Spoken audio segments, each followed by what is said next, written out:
Will you meet Governor González today? I asked to meet with her today. I met with her team. I met with her chief of staff and the new energy czar. She was not able to make it. But as I said at the beginning, I hope and believe that she understands the importance of the partnership with the federal government is so necessary. González has been a critic of your plans, saying that they're only focused on solar energy and that those plans does not meet our needs in the island. What's your take on that? Well, first of all, the island has a law. It's not me saying that it should be renewable energy. The island has adopted a law saying that there is a requirement that we get to 100% clean electricity by 2050. So we are following what the island has said it needs. And I hope and expect that, I hope that the governor will continue that commitment to moving to clean power on the island, given the assets that the island has. Regarding the governor, she has not met with you. She has called your trips photo tours in Puerto Rico, and she has been beholden to natural gas money for her campaigns as far back as 10 or 12 years ago. Can she and your successor in the post derail renewable energy implementation in Puerto Rico? Puerto Rico has a law. I'm expecting that that law will be followed. I don't know what the composition of the legislature is now and whether there would be support for abrogating that commitment. But that law has to be followed, regardless of who is in the governor's chair and regardless of who the next DOE secretary is.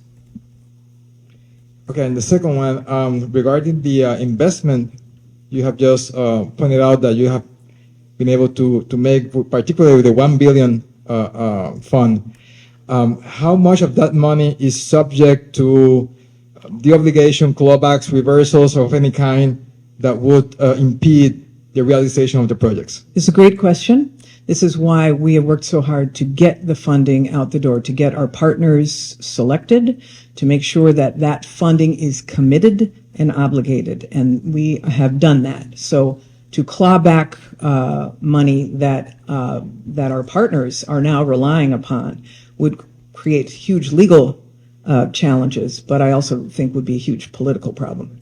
When I first came in, I know that FEMA and the Department of Energy were presented by LUMA and Genera with top 10 priorities of what they needed to get through FEMA in order to get these rolling. LUMA submitted 9 substation rebuilds and repairs for approval. FEMA has approved all of those 9. LUMA asked for support in building 3 transmission lines, and FEMA's approved funding for the architecture and the engineering work that needs to occur to get those transmission lines up. LUMA requested funding for a microgrid to serve Vieques and Culebra. That has been approved. PREPA asked for the temporary generation. We provided 350 megawatts.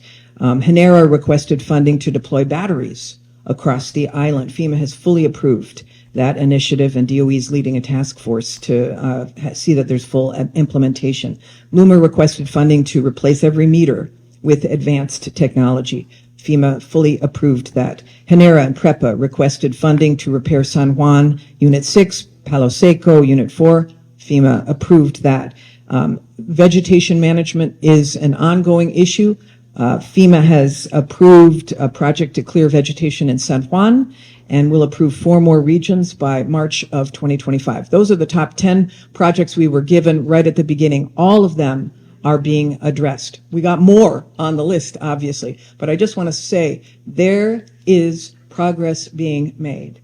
And my fervent wish is that progress like that continues, even though there are still generation problems and the generators tripping offline. And this is why adding capacity is so critical. Both, we have to get the generation units fixed, but we've got to add generation units that are up to speed, new, and clean.